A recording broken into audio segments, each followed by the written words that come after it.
Pride and Prejudice, by Jane Austen. Chapter 36. If Elizabeth, when Mr. Darcy gave her the letter, did not expect it to contain a renewal of his offers, she had formed no expectation at all of its contents. But such as they were, it may well be supposed how eagerly she went through them, and what a contrariety of emotion they excited. Her feelings, as she read, were scarcely to be defined. With amazement did she first understand that he believed any apology to be in his power, and steadfastly was she persuaded that he could have no explanation to give which a just sense of shame would not conceal. With a strong prejudice against everything he might say, she began his account of what had happened at Netherfield. She read with an eagerness which hardly left her power of comprehension, and from impatience of knowing what the next sentence might bring, was incapable of attending to the sense of the one before her eyes. His belief of her sister's insensibility she instantly resolved to be false, and his account of the real, the worst objections to the match, made her too angry to have any wish of doing him justice. He expressed no regret for what he had done which satisfied her. His style was not penitent, but haughty. It was all pride and insolence. But when this subject was succeeded by his account of Mr. Wickham, when she read with somewhat clearer attention a relation of events which, if true, must overthrow every cherished opinion of his worth, and which bore so alarming an affinity to his own history of himself, her feelings were yet more acutely painful and more difficult of definition. Astonishment, apprehension, and even horror oppressed her. She wished to discredit it entirely, repeatedly exclaiming, "This must be false! This cannot be! This must be the grossest falsehood!" And when she had gone through the whole letter, though scarcely knowing anything of the last page or two, put it hastily away, protesting that she would not regard it, that she would never look in it again. In this perturbed state of mind, with thoughts that could not rest on anything, she walked on, but it would not do. In half a minute the letter was unfolded again, and collecting herself as well as she could, she again began the mortifying perusal of all that related to Wickham, and commanded herself so far as to examine the meaning of every sentence.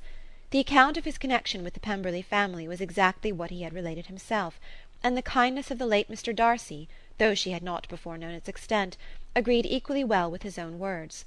So far each recital confirmed the other, but when she came to the will, the difference was great. What Wickham had said of the living was fresh in her memory, and as she recalled his very words, it was impossible not to feel that there was gross duplicity on one side or the other, and for a few moments she flattered herself that her wishes did not err. But when she read and re-read with the closest attention the particulars immediately following of Wickham's resigning all pretences to the living, of his receiving in lieu so considerable a sum as £3,000, again was she forced to hesitate. She put down the letter, weighed every circumstance with what she meant to be impartiality, deliberated on the probability of each statement, but with little success. On both sides it was only assertion. Again she read on, but every line proved more clearly that the affair, which she had believed it impossible that any contrivance could so represent as to render Mr. Darcy's conduct in it less than infamous, was capable of a turn which must make him entirely blameless throughout the whole. The extravagance and general profligacy which he scrupled not to lay at Mr. Wickham's charge exceedingly shocked her, the more so as she could bring no proof of its injustice. She had never heard of him before his entrance into the Blankshire militia, in which he had engaged at the persuasion of the young man who, on meeting him accidentally in town, had there renewed a slight acquaintance. Of his former way of life nothing had been known in Hertfordshire but what he told himself. As to his real character, had information been in her power, she had never felt a wish of inquiring. His countenance, voice, and manner had established him at once in the possession of every virtue.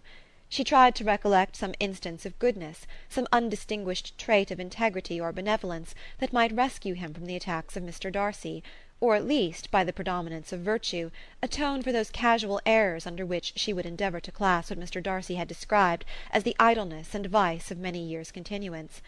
But no such recollection befriended her. She could see him instantly before her, in every charm of air and address, but she could remember no more substantial good than the general approbation of the neighbourhood, and the regard which his social powers had gained him in the mess. After pausing on this point a considerable while, she once more continued to read. But alas! the story which followed, of his designs on Miss Darcy, received some confirmation from what had passed between Colonel Fitzwilliam and herself only the morning before, and at last she was referred for the truth of every particular to Colonel Fitzwilliam himself, from whom she had previously received the information of his near concern in all his cousin's affairs, and whose character she had no reason to question. At one time she had almost resolved on applying to him, but the idea was checked by the awkwardness of the application, and at length wholly banished by the conviction that Mr. Darcy would never have hazarded such a proposal if he had not been well assured of his cousin's corroboration. She perfectly remembered everything that had passed in conversation between Wickham and herself, in their first evening at Mr. Phillips's.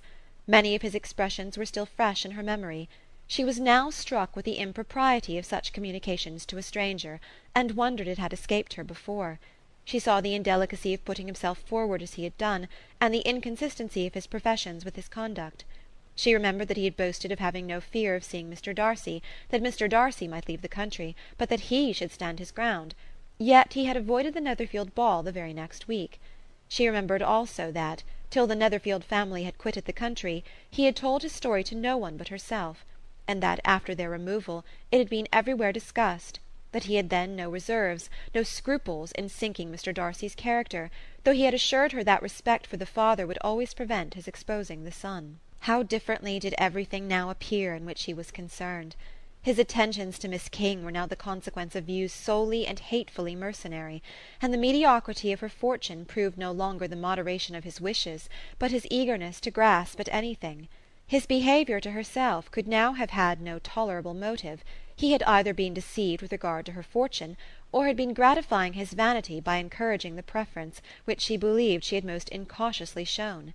Every lingering struggle in his favour grew fainter and fainter, and in farther justification of Mr. Darcy, she could not but allow Mr. Bingley, when questioned by Jane, had long ago asserted his blamelessness in the affair, that proud and repulsive as were his manners, she had never, in the whole course of their acquaintance, an acquaintance which had latterly brought them much together, and given her a sort of intimacy with his ways, seen anything that betrayed him to be unprincipled or unjust, anything that spoke him of irreligious or immoral habits, that among his own connections he was esteemed and valued, that even Wickham had allowed him merit as a brother, and that she had often heard him speak so affectionately of his sister as to prove him capable of some amiable feeling, that had his actions been what Mr. Wickham represented them, so gross a violation of everything right could hardly have been concealed from the world, and that friendship between a person capable of it and such an amiable man as Mr. Bingley was incomprehensible. She grew absolutely ashamed of herself. Of neither Darcy nor Wickham could she think without feeling she had been blind, partial, prejudiced, absurd. "How despicably have I acted!" she cried.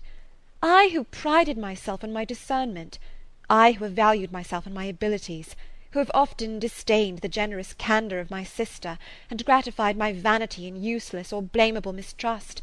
How humiliating is this discovery! Yet how just a humiliation! Had I been in love, I could not have been more wretchedly blind. But vanity, not love, has been my folly. Pleased with the preference of one, and offended by the neglect of the other, on the very beginning of our acquaintance, I have courted prepossession and ignorance, and driven reason away where either were concerned. Till this moment I never knew myself." From herself to Jane, from Jane to Bingley, her thoughts were in a line which soon brought to her recollection that Mr. Darcy's explanation there had appeared very insufficient, and she read it again. Widely different was the effect of a second perusal. How could she deny that credit to his assertions in one instance which she had been obliged to give it in the other? He declared himself to be totally unsuspicious of her sister's attachment, and she could not help remembering what Charlotte's opinion had always been. Neither could she deny the justice of his description of Jane. She felt that Jane's feelings, though fervent, were little displayed, and that there was a constant complacency in her air and manner not often united with great sensibility. When she came to that part of the letter in which her family were mentioned in terms of such mortifying yet merited reproach, her sense of shame was severe.